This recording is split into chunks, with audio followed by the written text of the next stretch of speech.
Oui, un, il n'est pas terminé. Et deux, quand vous avez une équipe qui est compétitive, ça ne sert à rien de la bouleverser. On n'a pas besoin de grand-chose. D'ailleurs, puisque vous parlez de mercato, on va donc aborder ça rapidement. Moi, j'ai entièrement confiance en mes dirigeants, Denis Zubizarreta évidemment et son équipe, en mon président Jacques-Henri Hérault, en mon actionnaire Franck McCourt qui arrive bientôt, d'ailleurs, demain, je pense, hein, Elodie, pour qu'on ait une équipe encore plus compétitive cette saison que la saison dernière, ou au moins compétitive comme l'année dernière, parce que c'est ce qu'on a montré, on a été compétitif la saison dernière. Donc voilà, il n'y avait pas de raison de bousculer ce groupe. On parle beaucoup, et vous allez me poser la question d'un avant-centre.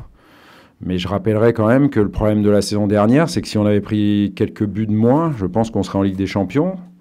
On parlera certainement du VAR aussi, pas le département, mais du Video Assistant Referee, qui fait que peut-être que si on l'avait vu l'année dernière, on serait aussi en Ligue des Champions. D'ailleurs, on va découvrir ça vendredi. Donc voilà, il y a plein de belles choses qui ont été faites l'année dernière sur lesquelles on doit s'appuyer. Et c'est pour ça qu'il n'y avait pas spécialement de raison de changer.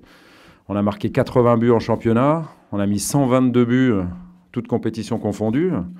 Donc les besoins, ils ne sont pas forcément à la pointe de l'attaque. C'est ce qu'il faut aussi que nos supporters comprennent. Voilà, pour moi, il n'y a pas spécialement besoin de quelqu'un devant. Non, je vous en ai parlé tout à l'heure. Je pense que la priorité, elle n'est pas devant.